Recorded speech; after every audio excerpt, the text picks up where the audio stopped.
Hello and welcome to Fat Man's Kitchen. I am Bikramjit Ray aka Fat Man. Now the heat is really getting to me in the kitchen because today I am making a very special recipe. It's called Banjari mutton. It's a Banjari means nomad, and this mutton dish is all about simple spices, one or two ingredients, and it really hits the spot. It's a dish which you would find on the roads because it's something that you can cook while traveling, because you know in the early days what would people do? They would take a little piece of leaf and they would put a bit of chili, a bit of salt and a couple of other spices, and they would carry it with them. They would probably hunt and they would get the meat and they would make this dish. It's made with mutton, which we use in India. It's goat meat, but you can use lamb. Just make sure that you strip all the lamb of as much fat as you can, because the lamb fat has a different smell from goat meat. If you can get goat meat, there's nothing like it. So let's begin this simple yet deliciously spicy dish, Banjari mutton.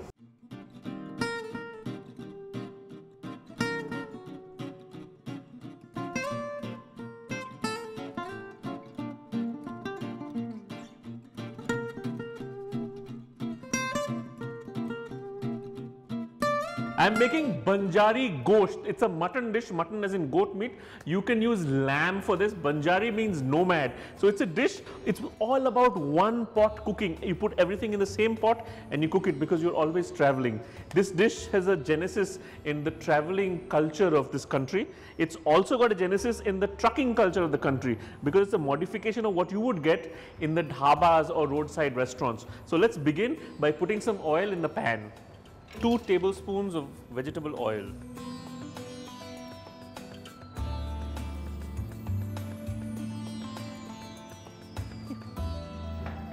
I am putting in my 1 sliced onion,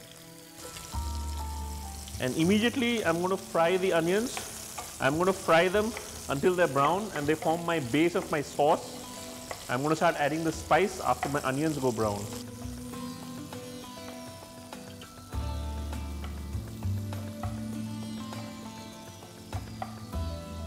Now that my onions are browning, I am now going to be adding my whole garam masala, which is basically a mix of 3 spices: clove, cardamom and cinnamon. That goes in. A 1/4 teaspoon of turmeric powder, 1/2 teaspoon of chili powder and a teaspoon of coriander powder, and a little bit of salt. This also helps the onion cook faster.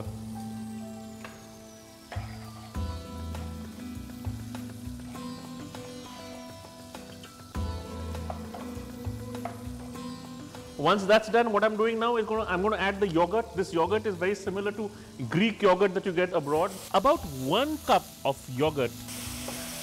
So if you don't get Indian yogurt, you can use Greek yogurt. I'm assimilating this. I've put the fire down. I am assimilating this in the gravy, and there's a nice change in color. After this, into this very same gravy, I am going to add my pieces of mutton. If you use lamb, your timings will change because lamb cooks faster than mutton. I am using mutton. If you can get mutton, which is goat meat, it's very good. It's goat meat. It can be called chevron. It's got other names in it. But this is Indian style mutton. You would probably be able to get it in a Middle Eastern store or in a Pakistani or Indian store.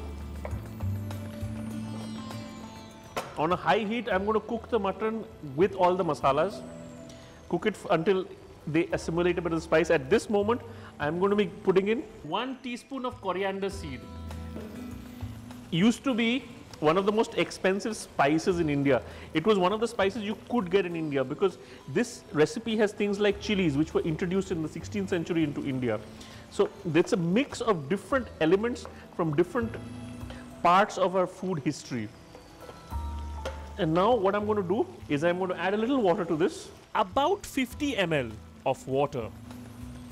This is the moment I'm going to take to add a teaspoon of ginger and garlic paste. I want the flavor to have that Banjara effect, which is why, or the nomad effect, which is why I am not frying the ginger and garlic, because that gives a different roasted flavor. This one will have a more of a raw flavor.